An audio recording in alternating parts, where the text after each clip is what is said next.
I would say I can probably confidently say that I'm no longer doing much of architecture, but I did do architecture for a long time since I graduated from here. So this is a bit of a story of how I started here back in 2004 when I was still in India. This was actually one of the first projects I worked on after graduating as an architect. And now this is 13 years later, we do this. This is EVA. Our company is called Automata, and we make this kind of robotic arm and the software that goes with it. And we think this is going to cause some big ripples in the world of robotics. At least that's what we hope for. We're still to realize that. So this is going to talk about a bit of that transition. And I'm going to start with what inspired, at least me personally, back in 2004. And one of them, as you can notice on the bottom right, was ZHA Hadid, among everyone else. So I ended up coming here in 2007 doing the DRL, as Mike mentioned earlier. And this was kind of, so this was the immediate impact of the architecture I designed of being in the AA. Nothing was vertical or horizontal anymore. Everything was glossy and rendered in occlusion. And then once you do pretty wide renders like that, she will hire you. And I ended up working here for 6 years. So that was in the research group, and that took me through some pretty amazing kind of a discourse in architecture. So back when I joined the AA, the most advanced form of coding you could do was this thing called Monkey Script Editor. It's probably dead now. Most of you don't know about it because Grasshopper ate it for breakfast. But what literally happened was, this is what the code editor used to look like. There was no graphical user interface, so to speak. And this is what happened to, this is what succeeded it much, much later. And this is literally the first version of Grasshopper. It wasn't even called Grasshopper back then. It was called Explicit History, as you can notice on the toolbar. And this is kind of, this was my journey into the whole world of parametrics and code and doing strange things in architecture. So to do something as simple as this, which is literally a curve and a bunch of points on the screen, and all it's doing is finding the closest point on curve, right? This is one icon in Grasshopper. This used to take like 10 lines of code before, and one syntax error in one of those lines would literally send you spinning for a week as to what was wrong. And Grasshopper just completely stupefied this. So the progress at which you could do research once Grasshopper was born was infinitely faster than what it was before. So the first things that we started with, as I got better at these tools, was research that will solve problems where there are problems that you face at work or at school in terms of work. So this was also one of the early projects I worked in ZHA. It was a competition, never got built. This was in Warsaw, if I'm not wrong. And what we were designing was this. I mean, it's kind of clear what ZHA was designing in this. It was these two big red blobs covered by some sort of a skin, and the blobs were concert halls or auditoriums for concert performances in a big public square. And the idea was to design the skin in such a way that it looked nothing like a building, but some sort of an animal kind of thing. So, well, in this case, the idea was to, like for me at least, my focus job in this whole thing was to kind of design a tessellation pattern for the skin in such a way that it worked nicely with the way you want light to come in, it worked nicely with the way structure should behave, with the way beams and columns should be, where entrances should be, and it should not disrupt anything while letting everything happen around it smoothly. So there were like these kind of guidelines as to what the big hall tessellation should be versus the entrance tessellation versus, so you can see that there is some sort of a idea of a beam and column system, but when you try to apply it to this really organic shape, everything goes for a toss. So what I ended up doing for something like this was back in those days, Grasshopper had just come out with something called the image sampler. And it really made life a lot easier. So you could simply paint stuff, and a lot of this today is probably taken for granted.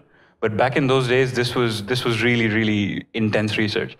So essentially, it started with like literally the idea of painting the facade in 2D and then mapping it onto 3D. And then it was about finding a nice point distribution on this 2D pattern to be able to map it directly to 3D. And you wanted to be able to control where the entrances were, where the facade was, where the beams were, et cetera, et cetera. So that kind of sent me deep diving into how do you distribute points. And one of the most common algorithms is circle packing. So you basically throw a bunch of circles in a space and you ask them to fight with each other until there are no overlaps. They keep pushing each other out. And essentially this gets more and more complicated. There are more circles. And then you realize, hey, they're going outside the boundary. I set them a boundary and they don't know how to respect the boundary. Of course, they don't have any intelligence. So you start to impose rules. You start to say, okay, I'm gonna try to kill everyone who leaves the boundary. So the next iteration was, whoever leaves the boundary is going to die. That goes on to then saying, hey, that's not enough. I need to control where the big ones are versus where the small ones are, because I want to know where my entrances are versus where the big windows are, etc. So you end up putting an image underneath and asking the circles to look at what's underneath and scale themselves accordingly. Even that leads to some pretty weird situations in certain places. So essentially the idea was that I went through many, many iterations, and then ultimately you come to a rule set as you get better and better. And what you see on the screen right now in a 4-minute long video is probably about 3 months of work, which is basically what I do. The point I'm trying to make is what you don't see is the failures, that there were a lot of really ugly looking, badly working results in between that you don't see.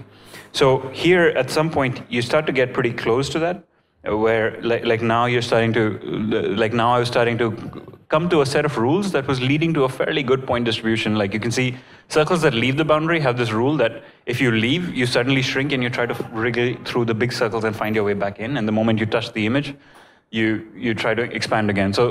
So to come up with this optimal rule set where you're able to comfortably control the point distribution was quite a challenging task at the time. Now I'm sure Kangaroo and VivoBird and stuff can make it quite simple. So this went on to then starting to make ellipses because I at least wanted to control the directionality of circles, and circles don't have a direction. Ellipses do. So having some sort of an eccentricity, having some sort of a rotation. So this ultimately got more and more complex, and at some point I discovered, hey, there's this algorithm called the Voronoi, and you could just apply the Voronoi and relax it. And that's so much of an easier shortcut. It would have saved me 3 months of work if I knew about this. So sometimes serendipitous discoveries and just curiously looking through geometric research papers published in the last whatever time can lead you can save you a lot of effort, basically. So ultimately, eventually, I ended up kind of mapping the image onto 3D and like letting the circles crawl a 3D surface. And you can see like here, they respected the entrances and they respected the structural lines of tension in the surface and stuff like that. So that's where that got to. But this was basically, ultimately, as an attitude, it was more like if you were asked to design a facade, you would try to find the most complicated way of doing it just because you learned a lot on the way. So sure, I could have drawn this whole thing in 1 day or 2 days or 1 week, but then I wouldn't have learned what I learned in the 3 months of writing code and kind of figuring out rules and understanding it got pretty mathematical at some point. So understanding the relationship between mathematics and geometry and facades and how it all converts into real life was starting to become interesting. So at some point, for me, the balance shifted into the fact that the research was starting to become more interesting than the outcome itself. So I didn't care about what problem it solved anymore. I cared about the research. I cared about what are my circles doing rather than are they going to be applied to a facade. So, and the kind of quote that goes with it is when you have a hammer, every problem looks like a nail. So when you can code, you would just not do anything manually, even though it might be faster sometimes. So that led to some pretty strange corners of vector math and stuff like that. So I was starting to find interest in, basically, I was starting to get to a point where if I would read a research paper, I would be pretty confident that I would be able to convert it and translate it into code and make it look beautiful. So I had no idea how to make architecture out of this, but it was basic force fields and literally vector math. But I was able to start to play around with colors and with orientation and curve density and things like that. So I just went into this phase of trying to find ways of making pretty curves. So first was just force fields, then it was like image-based control, that can I paint something and can the images follow what I was doing? So that led to some, basically that led to forceful applications in architecture, like landscape, which is kind of where you can make whatever you want in 2D. It looks good and it doesn't have to serve too much of a functional purpose. And turned out to be pretty good, but also like you can see here in this case, like there were, some of these things were turned into trees, and the trees were also algorithmically generated. So they were, I think, like every single tree in this huge park, which had 6,500 trees, was different in size and shape. And when we sent it to the rendering company, you can imagine what their reaction was. So then it, such curve generating algorithms were kind of done in a phase of about a 6-month period where I literally worked in blocks of 6 months, even in ZHA, where there were blocks of phases of time where certain things piqued your curiosity, and on average it took me about 6 months to get bored. So out of that, so for those 6 months, I would like try to apply that on every single project that came my way, and every workshop I did. So this is another kind of workshop where I made good use of these algorithms that I wrote to generate curves. Essentially, this was a structure which was, so this is kind of abstract, it doesn't explain it very well, but this is a 3-meter tall structure which is kind of stuck to a wall, and it's almost like a column. But the interesting thing is it was built in Sochi in Russia in 1 week by one man and one CNC machine. So this is the whole assembly workshop. It was a homemade CNC machine with a Dremel attached to it, and this guy had made it himself. So it was done with extremely, like I think the whole structure cost less than 200 pounds. It was made out of foam. And what I'm trying to emphasize here is that these algorithms that were like the lines you see here, or actually maybe there's a better image of this somewhere down the road. Yeah. Okay. So essentially, the idea was to kind of map the flow forces onto the surface under its own weight, and kind of thicken it along the lines of forces. So kind of give it a texture along the lines of forces, and then break it down into panels based on whatever the biggest size the CNC machine could handle, and curvature-wise. And then there was this whole optimization of, oh, we want this tree-like texture, and can we hack the CNC machine to read the code or read the patterns that we generate ourselves? So it was literally very geeky curiosity like this, that I want to hack the CNC machine just because it's homemade and it's easy to do it. And then giving it these kind of things where you can see on the left, the 2 blue squares, you just give it those 2 curves, the red ones, and the blue ones are all generated algorithmically. So the algorithm would come in and fill the whole space with curves that look like you poured water through that. And you could space it based on the density, based on the width of the tool, of the milling. So you kind of, we were starting to integrate natural ways or ways of methods of fabrication into the design process itself. And if you would use the CNC machine, it would actually come back and inform the design language of the whole structure itself. So here, what you see is what we wanted to mill is here, but this was the first shot at milling it and kind of simulating the tool parts. And this is our own milling software, or basically a Grasshopper plugin that we wrote in a week. And you can see the number of times the tool is going to run an empty pass, which is basically, it's not going to be cutting anything, it's just literally going to go to the start of the other. And 15 minutes later, you could just write something that would save you an infinite amount of time in terms of like dead travel of the tool. So spending 15 minutes here probably saved us like maybe 2 days in total milling time. And this is kind of where like just having this confidence that like I can solve these kind of problems easily ends up with massive time savings. And this is what the outcome looked like of one panel, of one test. So we tested it on a bunch of different materials like plywood and foam, and then ended up, this was the final set of all the pieces. And when we put it together, it didn't look like the ugly blue foam that it started out as, but it looked like it had a nice kind of texture, and that's what the final structure was. But and then so far it was all quite mathematical and quite abstract in the way the circles would pack, or in the way it would respect vector fields, or basically laws of maths. But now it was starting to, and as we got deeper, it was becoming quite evident that you work with real materials, and the real materials have their own constraints in the way they like to behave, and somehow you should find a way of building those constraints into what you're doing. So that led to, I mean, if you work in ZHA, you basically find more and more creative ways of making curves and try to make your life simple while doing it. Usually when you design anything in curves, at least one of the realizations we had was in ZHA, you spend like the first 2 days winning the competition and making life a lot difficult for you, and then you spend the next 2 years solving the problems you invented for yourself.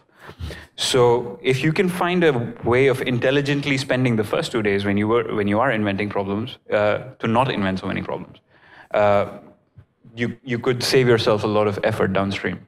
So the idea here was to find intelligent ways of doing curved geometry, but not making it difficult to build. So origami or folding or tessellation was a very nice way of doing that. And it started out as, again, like a 6-month project kind of thing, where it was like, let's try folding this and let's try doing the math and seeing how you can, by simply changing simple things about the triangle, you could completely change the behavior of what the surface would look like. And then also try this whole other thing called curved folding, where here you're getting the net surface is curved, but your tessellation is still straight. But being in ZHA, you're generally encouraged to avoid straight lines. So you essentially to curve every possible line you could find. So it basically started with that. You take a simple sheet of paper, you draw a bunch of curves, and you fold it, and you get what's normally considered to be quite miraculous, that you turned a flat 2D sheet into a doubly curved surface. That is almost, that in real world architecture, that costs usually 6 times the money. And if you can do it so simply with paper, it was like, how does that happen? So to kind of like dig into this, and like I think the 3 of us spent like maybe 2 days in a hotel room staring at this model and trying to understand the math behind it. And after that, we came up with this system that maybe that's how it works. You can start with this polyhedron and then planarize it and do a bunch of mathematical operations, and you get to that surface. And once we had that, we kind of said, okay, we're gonna try to build this and see if it works, and not just in paper, we're gonna build it in steel. And that led to these structures. So that led to early tests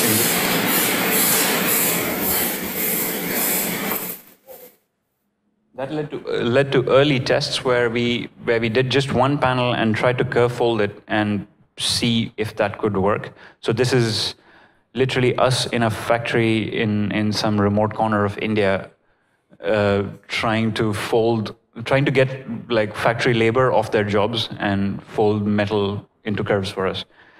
The owner was, needless to say, extremely mad at us for doing this. But they had never, so this is a laser cutting factory in the remotest part of India, and they had never done a dashed line cut before. And architects live by that. So for them to educate them took us like 6 hours to do tests on dashed line cuts. And they were obviously production minded, so they're like, you're wasting my machine and wasting my time for doing this. But we learned a whole bunch about how those machines operated, which was quite different. But also, how do you, like at some point you have to get good at people skills. You can't sit behind a computer all the time. So even though he was really mad at us, he was kind of happy at the end of the day that he learned something new about his own machines. And he learned something new about metal, that it could be curved and folded like that. So once this was successful, we basically cut a whole bunch of them. We got them to the studio at 2 in the morning, and I think all the students worked all through the night, and we ended up building these structures by 6, 7 in the morning, and this was literally by afternoon the next day. The workshop had concluded. We had built some paper mock-ups before, but the real thing worked in steel. So that was extremely encouraging, especially the quality and fit and finish we could get. Like you can see the perfect surface continuity and things like that. So this was quite impressive to us, because we took a bunch of people who had no experience with curved folding before, and we had never done it in steel before, and we could get such perfect fit and finish. So solving a little bit of math early on led us to a lot of simplicity down the road to make something extremely complex in a matter of few hours. So this was truly, to us, starting to get to the point where you're using all your knowledge to not to invent problems for yourself, but to solve problems for yourself. And then, of course, we went nuts with it. Like, this is a cluster of it, and this is made in paper. So this was 1.8 meters tall. And as we got better, we realized you could make it thinner, and curving and especially curved folding was a tessellation. It made structures stiffer. So this is 2 meters tall, 1.8 meters tall, made out of cardboard, and literally made in a few hours by a bunch of by second, third year students of undergrad. So they had no previous skill in curve folding, but you could bring them some laser cut panels and or pieces, and they could glue it together, and in 6 hours this whole thing could be built with 9 polyhedra, and they could interlock. And you could see that the quality of geometry that was built was almost completely error-free. Like, you could not go wrong with it.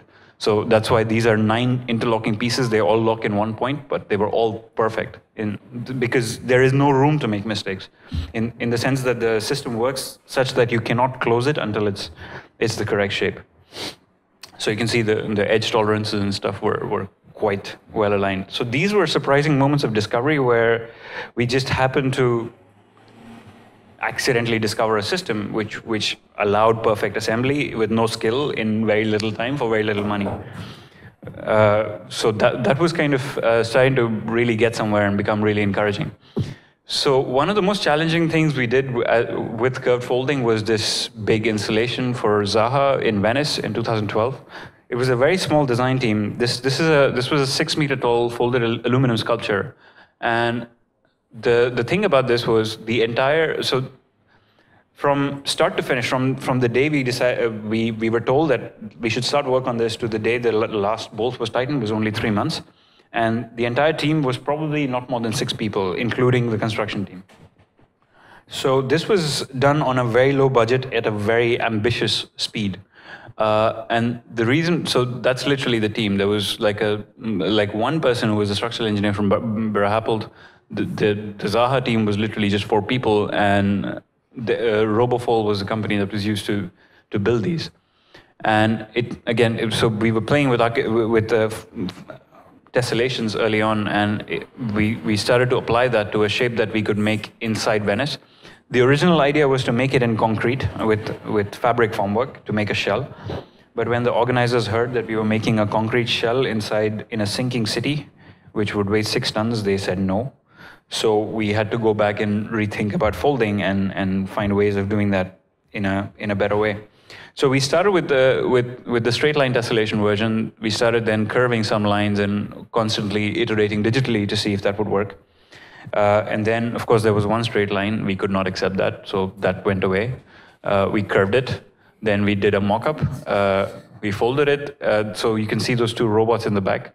That was at RoboFold. We folded the first mock-up, and we realized there were some mistakes. So we had to come back and put a second crease in to kind of negate that. So now this was our final panel shape, and we essentially, being the masters of parametrics, we basically pretty much did the entire thing by code. So we would literally design the base funnel shape, and everything else was solved algorithmically.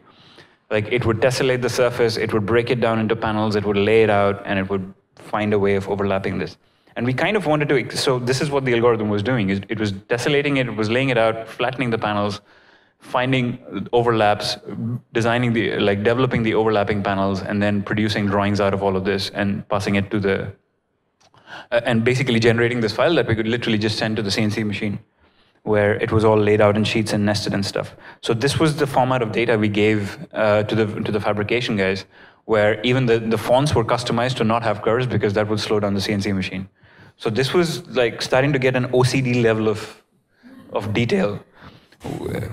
And essentially then there was this grasshopper thing where you could literally go say, which sheet are you building today? And it would then show you which panels, and it would also give you the parts for the robots to fold. So it was really starting to become an exceptional level of automation that we had not seen, that we were not aware of that had ever been done before. So to make design changes was really simple. We could just take the base funnel shape, make a few tweaks to the CVs, and everything else downstream would just generate automatically. So this was kind of parametric nirvana, essentially. And the idea was to start using robots to fold the whole thing, so like it would extend into the physical world and do this. So you guys, and robotics and architecture is pretty common now. There are robots at the AAA. Back in 2012, there was none of this. So we didn't have access to these kind of tools. RoboFold was practically the only place where you could go somewhere in Brixton in an industrial shed to try whatever you were thinking. And this is what the panel, the structure ended up looking like. But the unfortunate reality was that it sometimes took extremely long to set up the robots, and about 85% of the panels were folded by hand. So as glorious as it looks, we hadn't budgeted for labor in the project, of course, because the robots were supposed to fold it. And when you haven't budgeted for labor and you have 3 months, guess who the labor was? So that led us to this incredible amount of frustration, and also exploring, like, how could we do this better, and can we just go buy some robots and try a few things on our own before, throwing money at it and a big project at it. And this was the situation back then. It is probably slightly different now, but you could buy a robot for either $21,000, $22,000, or the nearest competitor was $400. So there was nothing in between, and this we had seen was like complete crap. And this was sophisticated, but way outside, like, this was more money than I could save in a year. So this was not possible to buy, and this was too crappy to buy. So then the idea was, can we, so also, sorry about the start of this video, it's a little bit strange, but what this has to get to is essentially the camera of this thing is mounted on a robot, which is built by students. But what this led to was this dangerous combination of arrogance and ignorance, which made us believe that we could build our own robots cheaper. So we had a budget of £500, and this was another 6-month project. In £500, we will build an affordable robot. And it literally started with like a lot of late-night tutorials on electronics and mechanical engineering and transmission design and all of that. And this was the outcome. And the first time the first trial of this was literally the student workshop, this AA visiting school in Dubai, where I proposed to the course masters that, are you okay if we build robots with students? And they were like, yeah, sure, why not? So we ended up, 10 students built 2. That's Omar. Is one of them here? Yeah. Oh, yes, that's you. I hope you don't regret it. Okay, so yeah, he is probably somewhere in the video. You're Omar, right? Hey, nice to meet you. So Omar was here. I'm sure after this he will tell you a different version of this, but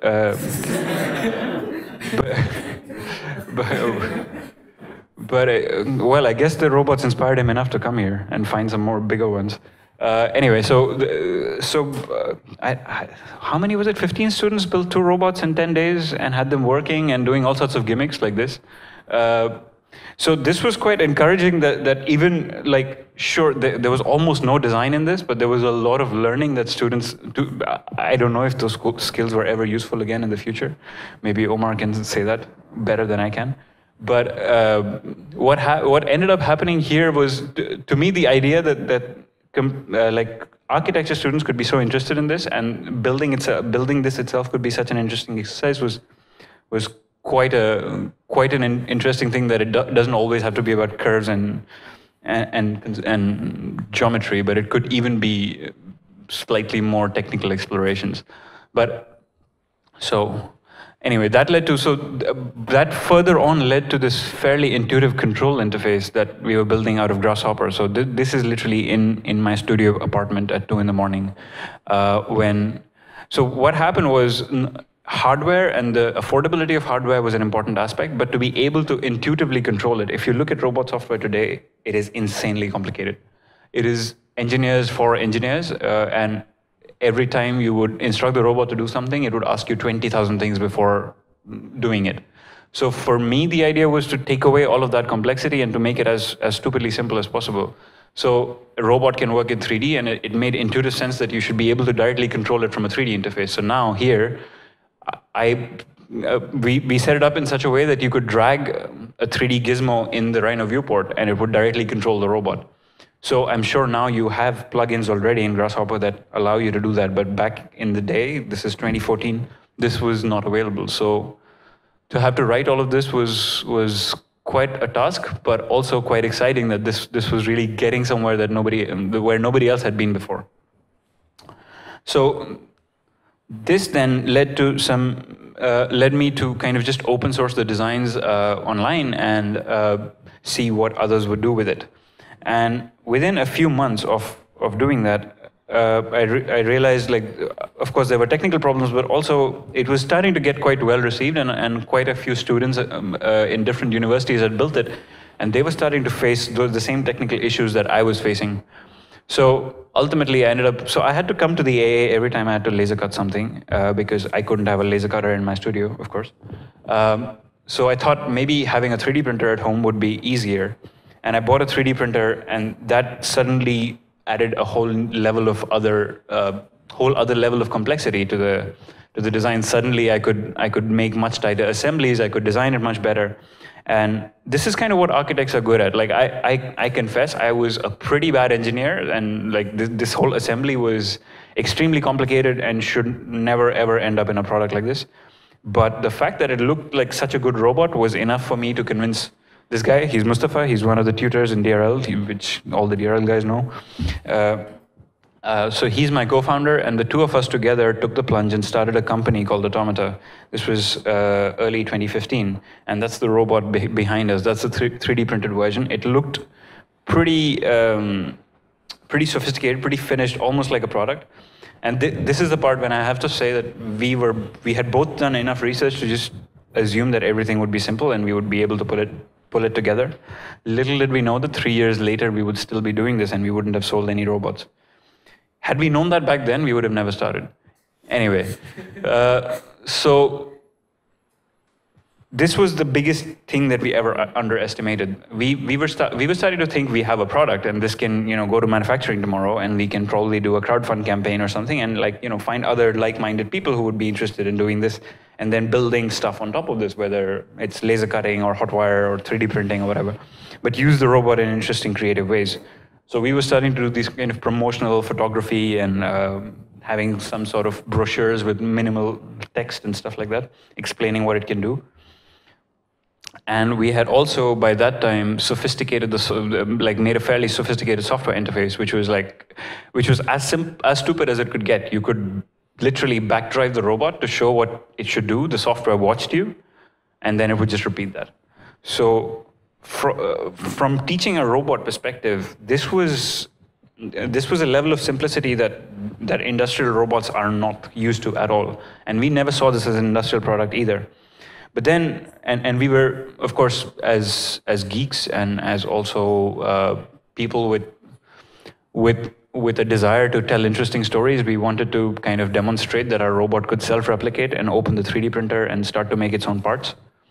Makes for an interesting story. Of course, this took 20 attempts to get it right, but it was an interesting story nonetheless. So we were good at doing this, and we had, little did we know back then that we had a solution looking for a problem. We didn't know who would pay us money to do this, or why would anyone buy this. We just knew how to make this. So what ended up happening was we would make these kind of videos and publish them online on Facebook and on our website and stuff. And somehow 3dprint.com caught wind of it, and they published about us without telling us that they are going to do this. And that led to this insane amount of inbound. Like, as a startup, you don't get, people don't know about you, and you're not used to getting email. But suddenly, if you get 20, 30 emails in one day from people like this, you start to wonder what happened, how are they finding us? So you guys, everyone probably knows Brompton Bicycles. So this is just one example of who found us. We got a whole bunch of others. But they were like, we are interested in your robot. And like, why are you interested in our robot? Like, what are you going to do with it? So we would call them, and wrong slide. We would call them, and we would find out what this is about. And this was the chief design officer, so it wasn't some engineer on the factory floor or something. This was pretty high up in the chain. So I think one of the slides has gone wrong, but anyway, I'm going to continue anyway. So the next thing you should see is, so to give you some context of manufacturing, this is an automotive production line in 1929. So automotive production line is where robots found their homes. Notice how manual this was. And this is an automotive production line in 2016. Notice how many people there are. So the automotive industry, it has been the traditional home of robots, and the automotive production line in the last 80 years has gone through this sea change of transformation, where almost a very high degree of it is extremely automated. But unfortunately, a lot of the rest of manufacturing is still like this. This is videos we've shot. That was the Brompton factory. This is a factory that makes air filters for cars and vacuum cleaners and hair dryers and whatever. So, and this is Europe's largest t-shirt printing factory on Edgware Road. So you can see there are no robots in these kind of in this kind of manufacturing. There's just very laborious, very manual tasks. So the sea change of transformation that the automotive industry has gone through has basically been limited to very few industries, and the rest of the world is still in the 1930s. And in fact, there are statistics that about 93% of automatable tasks today are still done manually, which means only 7% of tasks in manufacturing are automated. So that kind of explained why most people who were finding us through 3dprint.com were manufacturers, because they were manufacturers who were stuck in the 1930s, or who are still stuck in the 1930s. Not that we've solved that problem, but realizing over time, over the two years that we've been running the company, that manufacturing itself is in need of a revolution, where technology is far outdated. And that's simply because a robot arm today costs roughly in that neighborhood, 50,000 pounds or plus, including installation. And then installing it and then running it is like that. This is not a screenshot from the 90s. This is modern robot software. You guys know this, right? This is a KUKA controller. So most of you use robots, so you know what the software looks like. And by comparison, this is what our stuff looks like. So this looks like it's from the future, but it's not. It's just what every other industry, or especially in consumer electronics, when you use your iPhones or iPads or tablets or whatever, you're used to smooth, slick, intuitive interfaces. You're not used to manually punching in numbers and writing code to make things happen. So we were only just bringing that kind of attitude to robotics. And apparently that was quite new. So just to give you a comparison, most of you guys are very robot literate, so I don't have to explain this. But this is the universal robot software interface today. This is the number of clicks. Like I usually, when I show this to an uneducated audience, I ask them, can you guess what year this is from, the video? Because that kind of interface is literally what was common in computing almost 10 years ago or 15 years ago. To have this wired tethered tablet, that being the only way of programming the robot. But we just take it for granted that this is the only way robots work. But it shouldn't be like that. It doesn't have to be like that. They can be better. So, and we've been to factories where people manually program these robots to do fairly complex tasks, but they have to do it through that kind of an interface. And by comparison, this is what our robot looks like now. So you literally press a button on the robot, you can backdrive it, and the software observes what you're doing. So this is us doing a gimmicky coffee making tutorial in our own office. So the software is like this. It runs in a browser. It is untethered to the computer. It can run on any device, and it's all drag and drop and 3D intuitive interfaces. It doesn't ask you too many questions. So the thing is, for the advanced stuff, if you want to control acceleration profiles and momentum and inertia and how fast it takes a turn and stuff, of course, those options are available. But the thing is, it will get up and running without asking you those questions. It'll just populate default values. So just a simple thing like this is extremely obtuse in the industry right now. Like, nobody does that. So we're not inventing anything. We're just kind of trying to bring some simplicity to it. And the kind of people that are now using it and are interested in using it are things like this, where if there's anybody who's a device manufacturer, they need to do this, which is basically failure testing on their device. So if you make something with a touchscreen, you have to press the screen hundreds of times, or millions of times actually. If you make a laptop, you have to basically test the hinge of that laptop hundreds of times before you can market it, or thousands of times actually. So usually you get a team of engineers to build that device that will test your device. And that usually takes a few months. But if you have a robot, your engineering time goes down from trying to build the whole machine to just building the end effector. So that massively simplifies the work for these guys. Another one, which is quite common, is machine tending. So this is non-architectural use cases, but essentially what you see here is a UR5 or a Universal Robots 5, capable of lifting 5 kilos of payload, but what it's lifting is half a kilo. So it's a massively over-engineered thing. And this is very common in the industry, in manufacturing per se, where you have like a lathe machine or a CNC machine that is machining parts, but it needs to be constantly loaded with one part after another. And that's either done by people or robots. And a robot like ours, which costs 1/10 of what a UR5 with installation would cost, can do almost the exact same thing. It is capable of that payload. So you realize that a lot of people actually need Toyotas, but they're using Bentleys in manufacturing, which is kind of like a common comparison, which is like a comparison I give to people who are less familiar with the industry, that not every robot needs to be fast and powerful and strong. There's a lot of tasks where you don't need that. So similarly, another one is something like this, where this is actually an automotive manufacturer, and they make these tiny cameras, which you'll see. So that thing it slide out, that's a camera in a car. And this robot has to put that camera into a testing chamber, and you can notice how complicated the loading process is. It needs to open a latch, slide the camera out, pick it up, put a new one in, slide it in, and then close the latch again. So this whole thing takes a lot of time, and then it has to go to the stickering machine, put the glue, put the sticker, and put it back in the tray. So this whole thing takes the robot roughly 25 seconds, and the machine is done in 16. So they lose about 9 seconds. So what they wanted to do was use our robot to just assist, do a handoff. So it takes the camera, it opens the latch, slides the camera in, slides it back out, closes the latch. It's as so our robot's literally a slave to the universal robot in this case, but it saves 9 seconds for them. So 9 seconds doesn't sound like a lot, but these guys make 500,000 cameras a week. So at 500,000, it adds up quite a bit. So at these kind of scales, and in these kind of use cases, like you could either have 2 universal robots and spend a lot more money, or have a small slave robot in this case to do that.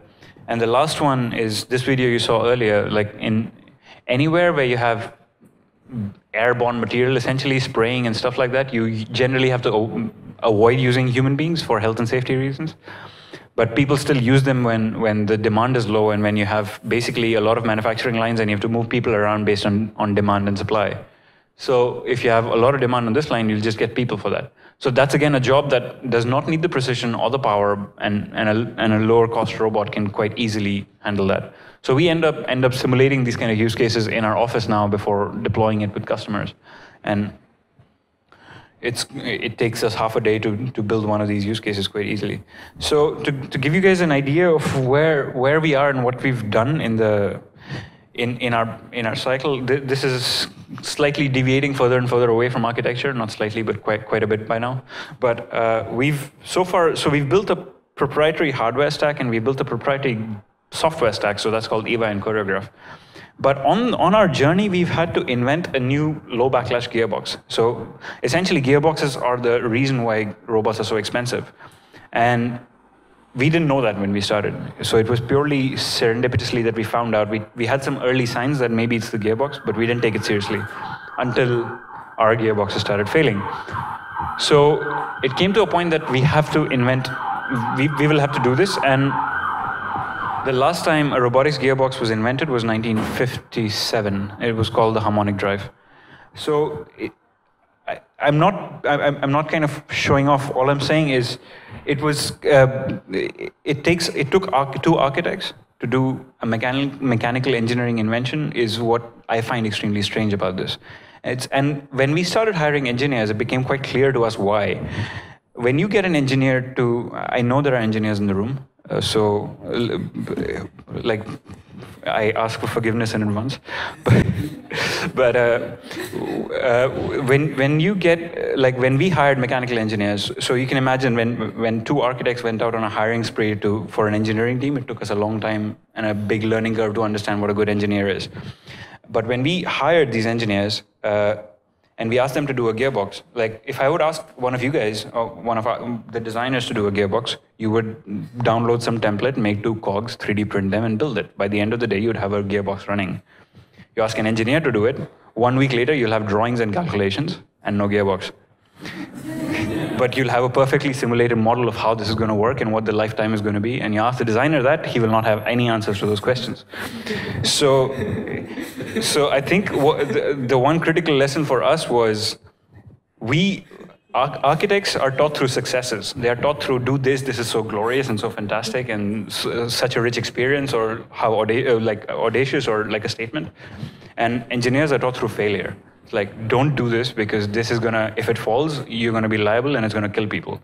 So, and it's the same with gearboxes. So the guy who we hired first used to design power turbines, and he used to design the blades. Those things would spin at 60,000 RPM and they would weigh 2 tons. They would sit inside power stations. And if there was a tolerance error of like 1 millimeter, it would send this thing flying 5 kilometers in the sky. So when he spent 1 week designing the first gearbox, we both lost it. We're like, what's wrong with you? Like, why are you so slow? It's like, how does this work? And then, but ultimately, we sort of made peace with each other, and it came to this point where we respected what he did and why it took so long. But we nevertheless found some kind of a middle ground, and I think that middle ground is where he invented the gearbox, but only because what we managed to do as architects was we reduced the cost of failure to almost pennies. To 3D print a gearbox takes nothing. It takes 10 pence or 20 pence, and to have it up and running is also very cheap. If you're designing a plane, the cost of failure is very high, because if you make a wing and then you have to prototype it and test it, it's extremely expensive. So in our minds, the way we often worked was we reduced the cost of failure a lot, and then we failed a lot. Fail very fast, very frequently, until you stop failing. Whereas an engineer is not like that. They don't iterate fast. They iterate, making sure that every iteration reduces chances of failure by a lot. So changing that was I think, our innovation more than inventing a gearbox. I think we invented a new method of prototyping in engineering, where we said, screw the calculation. Only if it takes if it takes less time to calculate than to make it fail in real life, then we calculate. But if your real gearbox fails in 15 minutes and your calculation takes 1 week, screw the calculation. Build it first. So that was a new way for them to think, and I think in less than a year we were able to run through I think 60 different versions of gearboxes, and now we have a gearbox that has been running in the office for a year and it hasn't failed. So at this point, it makes sense to calculate, right? So now we do a lot of calculation before. But we did all of this for under £1 million. £1 million sounds like a lot, but in normal engineering terms, to build a product, to bring a product to market, £1 million is, like, especially a product of this complexity, is quite low in our experience. We haven't seen anybody else do that. So we think we found a happy marriage between a designer's attitude and an engineer's attitude. So so more than the gearbox, we think that's what we've invented as a working method or an attitude. So we literally started taking orders 2 months ago, and in the first 2 months we got like 54 orders, and that was a massive validation that people are not just interested; they are actually willing to put down money and buy this thing. And for us, the next challenges are to scale the team take it to production and build the commercial operation, because at some point we have to start earning money. So basically we need people in sales. So right now you can see literally the team is engineer. Like it's a very deep engineering heavy team. So you guys know ABB, that's one of the biggest robotics companies in the world. They invested in us at some point because they were scared, in their own words, of what we were doing. So to them it's more curiosity. And apart from that, so our current team is about 14 people. It's very engineering heavy, so the great part is engineering, and everybody else are the people who make coffee and clean the floors and build the prototypes. Over the next year or so, we're going to probably be 36 people or so, because that's just the number of people it takes to build a product and bring it to market and make sure that it's manufactured smoothly and you have patents and you have things enforced and stuff like that. So that's kind of like a brief history of when we started and where we've come in 3 years and how we've grown as a team and in terms of technical milestones. And in the end, I think the thing I would like to summarize is be naive. If you know how complex it is, in the beginning, you will probably not do it. And I would have definitely not done this. So it's a miracle that we still survived and it works, or at least it looks like it works. And I think the biggest takeaway for me from what I learned at the AA and also before and through my time at ZHA was that you will constantly need to retool and retask and relearn methods, not just technical methods, but also the way you handle people and the way you interact with others.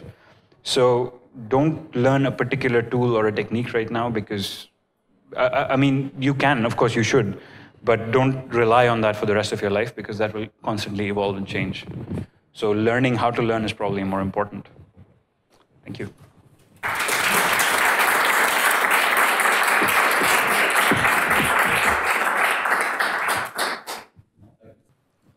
So the first is a gearbox. Like you have to make, we had to make a new gearbox to be able to bring the price point down to this level. So there's a lot of mechanical stuff in there. But the other is, I wouldn't call it innovation, I would call it copying. We've just copying. We've just copied a lot of stuff from other places. Like now, like for example, a lot of intuitive interfaces in software and stuff like that. It's quite common, like we as architects understand keyframe animation, we understand a 3D interface and a timeline. Robotics doesn't understand that. Robots, you see a 3D interface, but you can't interact with it. You have to make a logic diagram of robot operations and stuff like that. So all of that is just way too complicated because somebody just didn't think it through. So we're not inventing that interface, we're just applying keyframe animation interface to robotics. It's not innovation, but it's still, I would say, yes, we come up with new ideas, but they're not protectable in any way. They're just like, I don't know, if somebody decides to make like for example, slide to unlock as a unlocking interface for the phone is not per se an invention, but it's just making it intuitively simple. How did you reduce the costs? That comes from the gearbox. That comes from it starts at the gearbox, but then it compounds into other things.